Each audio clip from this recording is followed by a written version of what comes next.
Grand Teacher relate les histoires de la finance. Bienvenue dans Grand Teacher Relate. Aujourd'hui, nous allons explorer la vie complexe et controversée de Jeffrey Epstein. Vous avez dû entendre parler de cette personne, un homme dont la carrière de financier a été éclipsée par des crimes odieux et une influence inquiétante. Préparez-vous à plonger dans l'ascension et la chute d'un individu dont les actions ont laissé une marque indélébile sur de nombreuses vies. Jeffrey Epstein est né le 20 janvier 1953 à Brooklyn, New York, avant de devenir le financier controversé que nous connaissons. Epstein a emprunté un chemin inhabituel.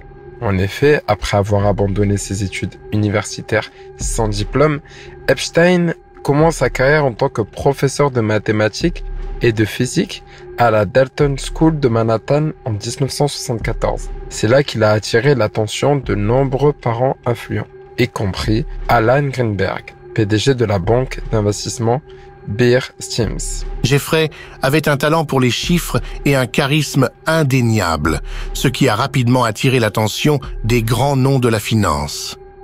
En 1976, Epstein rejoint Bear Stearns comme conseiller en options. Grâce à son intelligence et à son audace, il grimpe rapidement les échelons.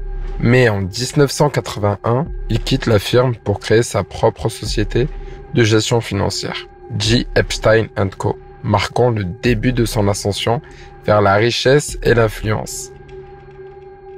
G. Epstein & Co. se distingue par sa clientèle ultra exclusive. Epstein prétend ne gérer les avoirs que des individus possédant des actifs nets d'au moins $1 milliard. Cette stratégie sélective renforce son image de gestionnaire de fortune mystérieux et élitiste. Il avait un don pour attirer et entretenir des relations avec l'élite, consolidant ainsi son réseau de contacts influents. Epstein vit dans le luxe, avec des propriétés somptueuses à New York, à Palm Beach, à Paris, et même une île privée aux Caraïbes.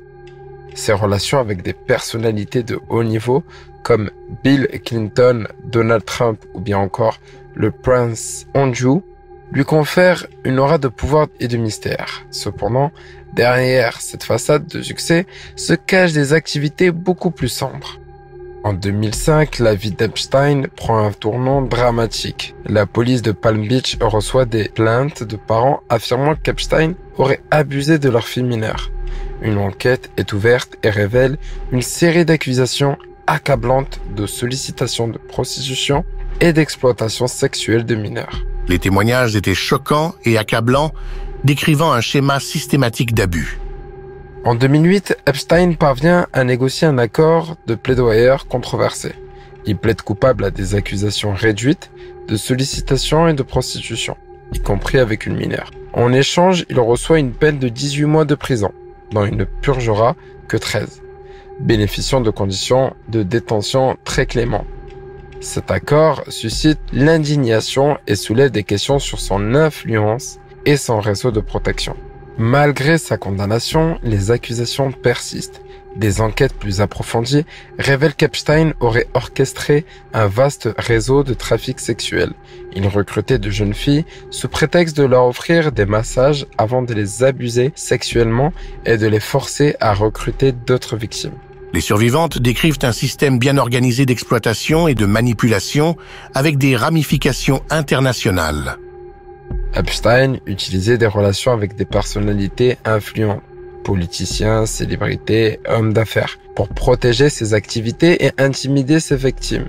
Les témoignages peignent un tableau sinistre d'un réseau tentaculaire et méthodiquement construit. En juillet 2019, Epstein est de nouveau arrêté, cette fois par le FBI, et accusé de trafic sexuel de mineurs. Les preuves sont accablantes, et il est incarcéré au Metropolitan Correctional Center de New York en attendant son procès. Cette arrestation semblait enfin marquer le début de la justice pour les nombreuses victimes d'Epstein. Mais le 10 août 2019, Epstein est retrouvé mort dans sa cellule, dans ce qui est officiellement déclaré un suicide. Cette mort mystérieuse déclenche une avalanche de théories du complot et de la spéculation sur l'implication de personnes puissantes dans son silence. Les circonstances de sa mort ont suscité des questions et alimenté des théories sur la portée de son réseau de protection. Enfin, sa mort n'a pas mis fin aux enquêtes, au contraire. Elle a intensifié les appels à la justice pour ses victimes et mis en lumière les défaillances du système judiciaire. De nombreuses victimes ont intenté des procès contre les héritiers d'Epstein et ses associés présumés. L'affaire Epstein a révélé les sombres réalités de la protection des prédateurs par les structures de pouvoir. L'affaire a également déclenché des discussions sur la nécessité de réformes pour mieux protéger les victimes de trafic sexuel et de renforcer la responsabilité des puissants.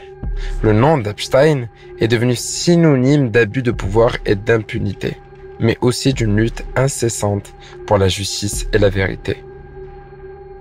Pour finir, Jeffrey Epstein restera dans les annales de l'histoire comme un exemple de l'abus de pouvoir et de l'impunité des riches et influents.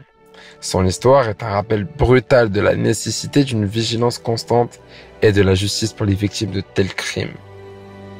Merci de nous avoir écoutés et je vous dis à bientôt pour un nouveau podcast et n'oubliez pas, si vous avez apprécié ce contenu, de mettre un cœur en dessous de la vidéo.